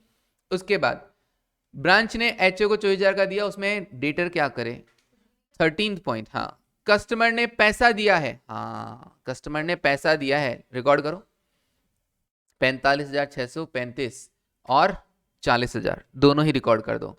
ये पैसा जो ब्रांच को दिया है वो तो हमारे पास आया ही आया है, एचओ को दिया है वो भी हम क्या मानेंगे, हमारे पास आया और फिर हमने एचओ को दिया है। लाइन से चलते रहो पॉइंट्स पे, अलग अलग लिख सकते हैं एक साथ भी, बट ठीक है लिख दो चाहे, और अलग वैसे दिखा देंगे बाइफरकेट करके। तो cash remitted by credit customer, customer ने अपने को दिया है चाहे एचओ को दिया है, एचओ को देगा तो भी हम यही मानेंगे क्या कि हमको दिया है, बाय ब्रांच कैश। अगर आप साथ में दिखाना चाहें तो 45,635 प्लस 40,000 85,635, 40,000 रुपए एचओ को दिए गए, राइट ओके। उसके बाद डेटर अकाउंट में और क्या आएगा, मैंने कहा डिस्काउंट अलाउड टू डेटर, ये जो डिस्काउंट अलाउड टू डेटर है वो बाय डिस्काउंट नाम से लिखेंगे या, अब इन्होंने क्या किया, हाँ आप चाहो तो यहाँ पे ब्रांच एक्सपेंसेस डायरेक्ट यूज कर सकते हो अगर दिमाग में क्लिक कर जाए, क्योंकि खर्चों की जगह क्या यूज करना है, एक्सपेंस अकाउंट। अगले ने बोला है ब्रांच एक्सपेंस अकाउंट बनाने को, इसलिए अगले ने बोला है ब्रांच एक्सपेंस बनाने को इसलिए, अदरवाइज हम तो वही डिस्काउंट बैड डेट वही सब वर्ड यूज करते हैं और उसको P&L में ट्रांसफर कर देते हैं। अगर आप यहाँ पे डिस्काउंट वर्ड यूज कर भी लेते हो, ठीक है ना, तो भी क्या होगा, कर लो, लिखो बाय डिस्काउंट, बाय डिस्काउंट लिख दो, discount account debit to debtor, कितना था डिस्काउंट का अमाउंट 13,365 ओके। आगे जाके इस डिस्काउंट को हम ब्रांच एक्सपेंसेस में डाल देंगे, फिर ब्रांच एक्सपेंसेस को P&L में डाल देंगे, बना देंगे ब्रांच एक्सपेंस अकाउंट, क्या फर्क पड़ता है, ठीक है ओके। तो बाय डिस्काउंट, और कोई डेटर में कोई रोल, हो गए सारे ट्रांजेक्शन। लॉस ऑफ गुड्स में डेटर का कोई रोल नहीं है, चाहे नॉर्मल हो चाहे एबनॉर्मल हो, खर्चों में डेटर का कोई रोल नहीं है। हाँ बोलो, कहाँ पे,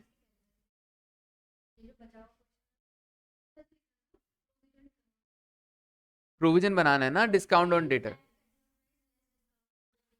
हाँ उसका भी बाद में आएगा। हाँ कितना मिल गया आपको, तो मतलब है किससे मिल गया, जितने से, ठीक है ना।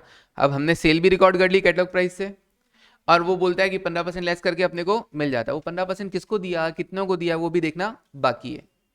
अभी तो आप बस क्लोजिंग बैलेंस देख लो कितना आ रहा है। हाँ प्रोविजन तो P&L में ही आएगा, यहाँ पे नहीं आता है प्रोविजन, ऑब्वियसली डेटर अकाउंट के अंदर नहीं आता है, बैलेंस शीट में जरूर डेटर में से लेस करके शो किया जाता है, that is only the presentation, but debtor account अलग है और प्रोविजन अकाउंट अलग है ओके। बैलेंसिंग फिगर आ गया, बन गया डेटर अकाउंट। चलिए उससे पहले और उसके बाद मेमोरेंड sorry Mumbai branch adjustment account,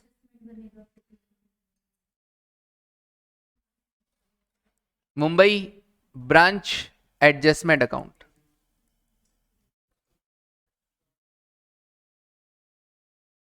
Mumbai branch adjustment account,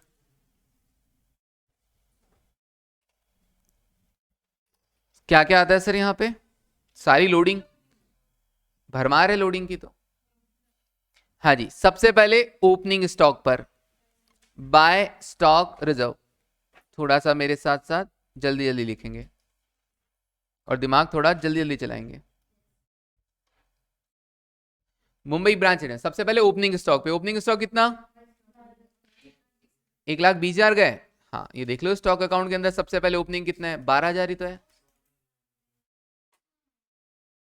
12,000, 12,000 किस पे आईपी पे है, 120 से डिवाइड कर दो, यहाँ पे लोडिंग वाला पार्ट आता है, लोडिंग कितना है 20 रुपए, 2,000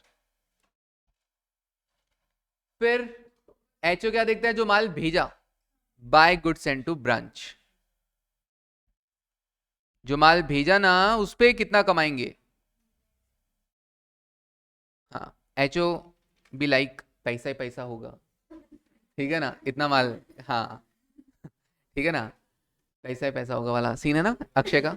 ओके, तो ओपनिंग स्टॉक पे हाँ 2000, और जो माल भेजा उस पे क्या कमाएंगे। अब माल भेजा ना तो उसको बार बार नहीं लिखना, उसका लोडिंग, कितने सारे माल भेजे गए देखो, कभी माल भेजा कभी लौट के आया, सबका नेट करेंगे, अपने वैल्यूज लिखते चलेंगे। 132 plus 60,000, 1,32,000 plus 60,000 minus 24,000 minus 12,000 minus 24,000, हाँ 3 हो गए ना, देखो गुड्स एंड टू ब्रांच 24 12 24, बस अब देखो कितना आ रहा है 132, और इस 132 का 20/120 करना,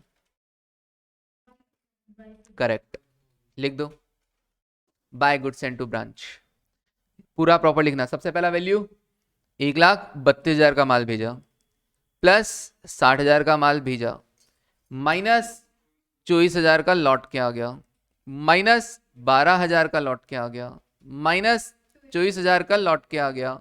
ये सब किस पे था, आईपी पे था, 120 पे था, इनका लोडिंग 20 रुपए,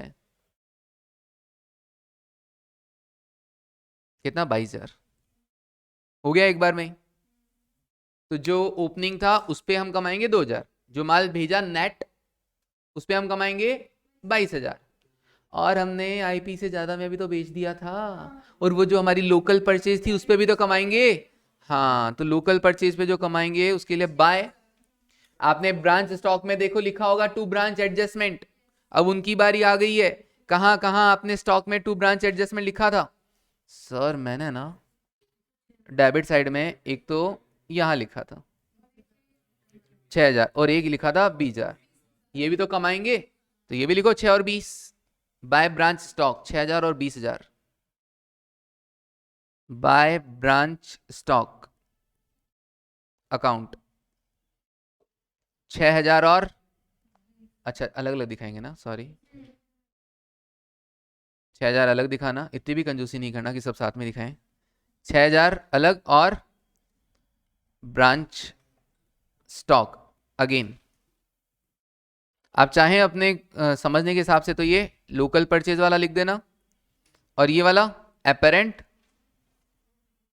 सरप्लस, एपरेंट सरप्लस कितना था 6,000 के बाद 20,000, ये भी कमाएंगे। तो ओपनिंग स्टॉक पे कमाएंगे, जो माल भेजा उस पे कमाएंगे, जो उसने लोकल खरीदा है उस पे भी कमाएंगे, और जो उसने बेच दिया इनवॉइस प्राइस से ज्यादा में वो कमाई लिया, वो तो कमाई लिया। ओके, अब क्या क्या हाँ नहीं कमा पाएंगे, मैंने कहा चलो इधर चलते हैं। हाँ जी, क्रेडिट साइड में देखता हूं, स्टॉक के क्रेडिट साइड में कहीं ब्रांच एडजस्टमेंट लिखा हुआ है क्या, सर कहां पे, ये रहा नॉर्मल लॉस के लिए लिखा हुआ है, ये 2400 रुपए तो अब नहीं कमा पाएंगे, पूरा का पूरा 2400 लिखना है यहां पर, हाँ सर पूरा का पूरा 2400 लिखना है यहां पर, to branch stock normal loss, और नॉर्मल लॉस का पूरा आईपी वैल्यू यहां पर आ जाएगा, कितना रुपया 2400। अब वो एबनॉर्मल लॉस था ना, टू लॉस बाय फायर था क्या, to loss by fire, abnormal loss का कौन सा वाला पार्ट, केवल लोडिंग वाला पार्ट, मैंने कहा लॉस बाय फायर ये रहा 3,000 रुपए था, लॉस बाय फायर 3,000 रुपए था, 3,000 क्या था 120 पर इनवॉइस प्राइस पर, और मुझे क्या चाहिए लोडिंग वाला पार्ट 20 रुपए 500। ओके, कुछ गड़बड़, हाँ मुझे तो लोडिंग वाला पार्ट चाहिए ना। ओके, तो नॉर्मल आ जाता है, एबनॉर्मल आ जाता है, अभी भी स्टॉक कितना बचा हुआ है उस पर भी तो नहीं कमाया तुमने, क्लोजिंग स्टॉक पे stock reserve, to stock reserve, ध्यान से बताना क्लोजिंग स्टॉक कितना है, वेरी गुड 19,800 पूरा, चाहे रास्ते में हो चाहे लोकल परचेज से हो चाहे इन हैंड हो थ्रू एचओ, 19,800 पे लोडिंग का अमाउंट देखो, ये 19,800 पे अभी तक कमाया नहीं है। 20 डिवाइडेड बाय 120, 3300। ओके, देखो कितना आ रहा है balance. Okay, to branch P and L account, to branch P and L account, GP 43,800। अभी रटा दिमाग में कि हाँ क्या क्या क्रेडिट साइड में वैल्यू आती है और क्या क्या डेबिट साइड में वैल्यूज आती है। डन यहां तक। अब बनाते हैं मुंबई ब्रांच। एडजस्टमेंट से पहले, सॉरी एडजस्टमेंट के बाद, पीएनएल से पहले एक उसने ब्रांच एक्सपेंसेस भी तो यूज कर रखा था, वो बना दो। इससे मुझे पता चलेगा कि पीएनएल में ब्रांच खर्चे कितने दिखाने हैं। मुंबई ब्रांच एक्सपेंसेस,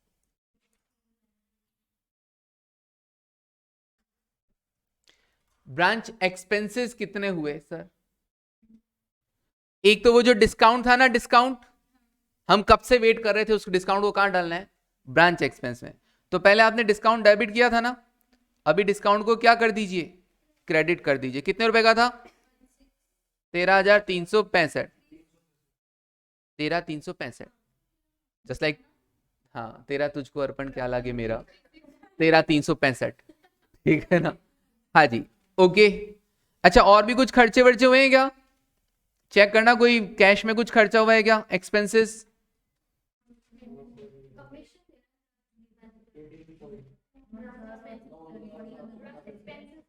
सर 18,9,000 रुपए और 741 का आउटस्टैंडिंग भी है, तो आउटस्टैंडिंग तो अलग से दिखा देंगे पीएनएल में। 18th पॉइंट, कितने रुपए का खर्चा हुआ है? 9,000 कैश में हुआ है ना? रुको, तो 9,000 तो कैश में जाएगा और आउटस्टैंडिंग है ना, तो पैसा तो गया ही नहीं है, तो आउटस्टैंडिंग एक्सपेंसेस 900, नहीं 741, ठीक है। बस ये सारा का सारा ब्रांच एक्सपेंस हम कहाँ ट्रांसफर कर देंगे? ब्रांच पी एंड एल में ट्रांसफर कर देंगे। टोटल लगाने का और इधर लिख देने का वैल्यू 23,106। ओके, ये एक एड ऑन पार्ट हो गया फालतू में। अगर ये एक्सपेंस नहीं बोलता ना, तो हम डायरेक्ट ये खर्चों को दिखा देते पीएनएल के अंदर, क्या दिक्कत है? पीएनएल में डिस्काउंट भी आ जाता और ये खर्चे भी आ जाते। चलिए, Mumbai branch PNL account,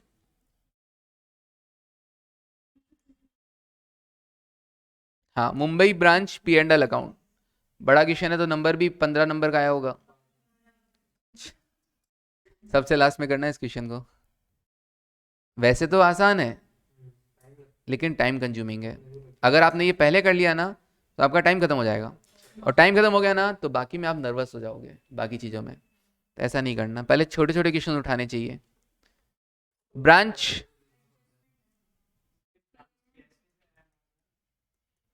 18 point पढ़ो, 18 पॉइंट पढ़ोगे तब दिख जाएगा आपको, ठीक है? अच्छा, जीपी से शुरुआत होगी, कितना था जीपी? 43,800 एडजस्टमेंट अकाउंट में। अब जो जो खर्चे हैं टू ब्रांच एक्सपेंसेस अभी अभी हमने कैलकुलेट किए थे, जिसमें डिस्काउंट भी आ गया, वो 9,000 भी आ गए और 741 का आउटस्टैंडिंग भी आ गया। ओके, इसके अलावा कोई एबनॉर्मल लॉस था क्या? सर हाँ, एबनॉर्मल लॉस का कॉस्टिंग वाला पार्ट यहाँ पर आएगा। लॉस बाय फायर कितने रुपए का था? 3,000 का था। ओके, 3,000 आईपी पे था ना, 120, तो उसका कॉस्टिंग वैल्यू 2,500। कुछ इंश्योरेंस कंपनी से कवर हुआ था क्या? लिख दो बाय। हाँ जी, कहाँ पे कौन सा नंबर पॉइंट है सर?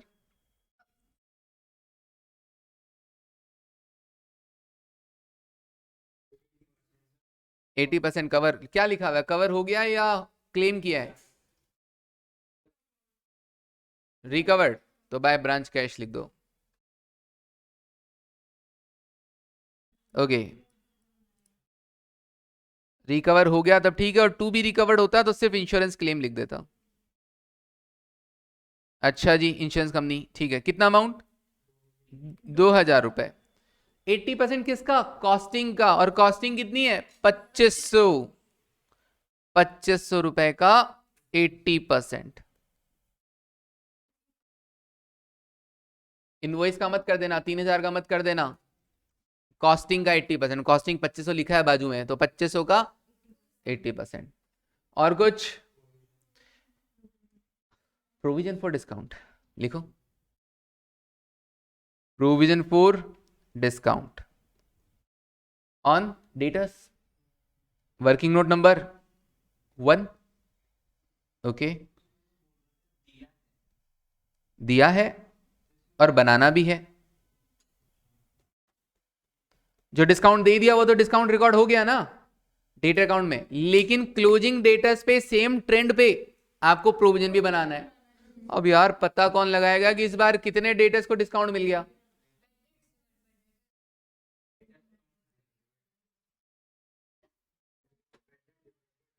अच्छा जी, ये पूरा करो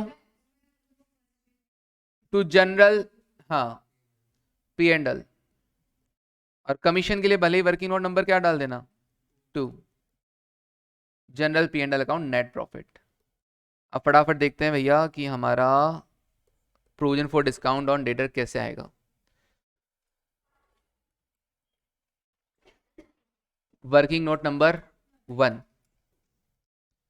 calculation of provision for discount on debtors. आप कितने का उधारी दे रहे हो, सॉरी आप कितने का डिस्काउंट दे रहे हो? 13,365 रुपए का डिस्काउंट दिया इस साल, दिया है ना? ध्यान से सुनना इस चीज को, आप डिस्काउंट किनको देते हो? जो हमको जल्दी पैसा दिला के दे देते हैं, जो हमको जल्दी पैसा ला के दे देते हैं, हम उन्हीं को डिस्काउंट देते हैं। डिस्काउंट का परसेंटेज क्या है? 15% है। ओके, तो मैं क्या डिस्काउंट की अमाउंट और डिस्काउंट के परसेंटेज से उन डेटर्स को कैलकुलेट कर सकता हूं जो मुझे जल्दी पेमेंट दिया है। जल्दी पेमेंट, पैसा तो बहुत लोगों ने दिया, बट जल्दी पेमेंट कितना दिया? तो prompt payment during the year, prompt payment during the year. मैंने कहा देखो जी, 13,365 के डेट डिस्काउंट था। क्या prompt payment during the year बोला ना? 13,365 का मेरे को डिस्काउंट मिला, मैंने सॉरी डिस्काउंट अलाउ किया, और वो किस रेट से किया? 15%। तो डेटर वैल्यू जिन्होंने मुझे पैसा ला के दिया उसका 15%, 13,365 कितना आया? ओके, 89,100 रुपीज मेरे को के डेटर ने प्रॉम्प्ट पेमेंट, प्रॉम्प्ट पेमेंट ये मैंने डेटर का अमाउंट निकाला है, 89,100 के डेटर होंगे, उसको हमने 15% डिस्काउंट अलाउ किया। कितना वैल्यू? 13,365। प्रॉम्प्ट पेइंग डेटर आप लिख सकते हो। तो टोटल डेटर आप बताइए कितनों ने पेमेंट किया है? Total debtor, total debtors who made payment during the year, who made payment during the year.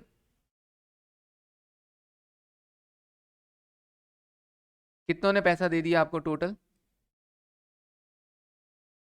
Sir पैसा आया था हमारे पास 45,365, क्रेडिट कस्टमर ने पैसा दिया, चेक करो पॉइंट, कौन सा नंबर? 635 है यहाँ पे। Okay okay, 45,635।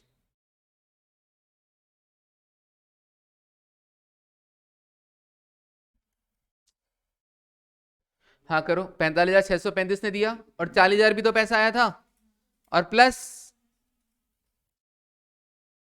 इनको जो 13,365 का जो डिस्काउंट आपको मिला, अगर ये डिस्काउंट नहीं देते तो ये पैसा भी आता कि नहीं आता? हाँ जी, तो देखो कितना है, बताता हूँ एक बार, भेजा ना, बोला ना आएगा, ये हैंग हो गया, इसी टाइम होना था क्या? देखो 45,000 कितना? 635, ये पैसा आ गया, प्लस 40,000 भी आ गया, आपके अकॉर्डिंग कितना पैसा आ गया? और जिनसे पैसा आया है उनको आपने डिस्काउंट भी अलाउ किया होगा। तो डिस्काउंट अलाउ कितना किया आपने? 13,365। तो अगर इनको डिस्काउंट अलाउ नहीं करते तो टोटल इतना रुपया आ जाता ना? कितना रुपया आ जाता? 99,000। ओके, तो मेरे डेटा से टोटल कलेक्शन कितना हुआ है? 99,000 अगर मैं डिस्काउंट नहीं देता तो।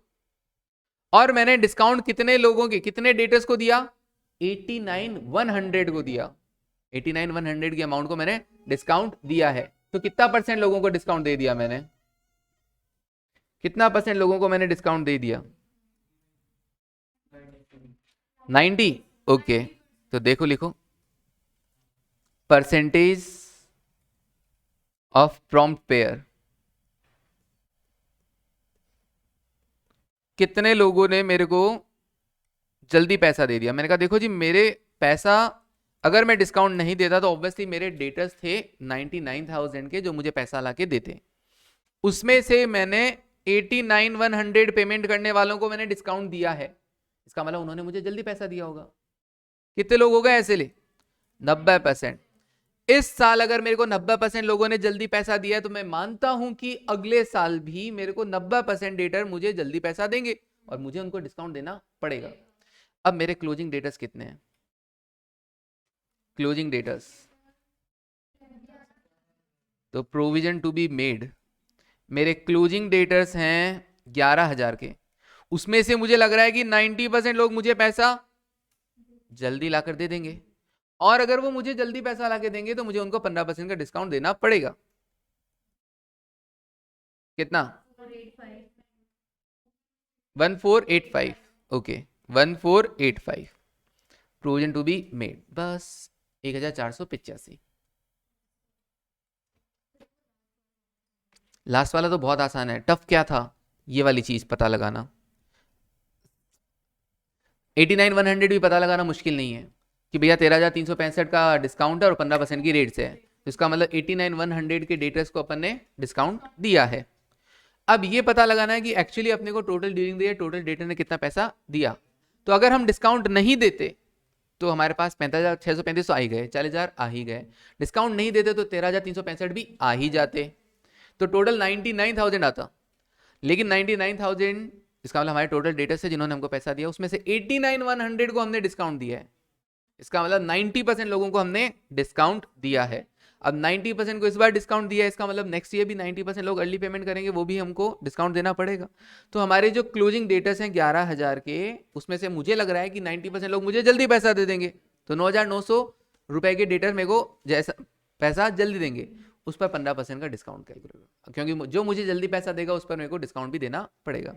1485 लिखो यहां पर, 1485 1485। क्या बचे हुए पे आप कमीशन कैलकुलेट कर दोगे क्या? कितना आ रहा है? 1059। जो भी बचा प्रॉफिट आ रहा है अभी इनकम माइनस एक्सपेंसेस करके, उसका रेट अपॉन 100 प्लस रेट करना है। मैंने जो कमीशन किस रेट से है? 6% से, और उससे आंसर आ रहा है 1059। 1059। अच्छा मुझे वो प्रॉफिट बताना ना, कितना? 17,650 इंटू 6 बाय 106। तो क्यों गलत बताया? ऐसे ही नहीं मिट रहा था। हाँ और क्या? 18,709। 18,709 आ रहा था, उस पर बचा हुआ प्रॉफिट, उस पर भी अपने को कैसे कमीशन देना था? आफ्टर चार्जिंग, तो 6/106 से दे दिया। अब बचा कितना? 17,650। नक्की? चलिए, ये था क्वेश्चन। एक बार घर पे जाके वापस देखना, समझना, कोई दिक्कत हो तो मुझे बता देना। चलो आज के लिए बस इतना ही। Thank you, take care and bye.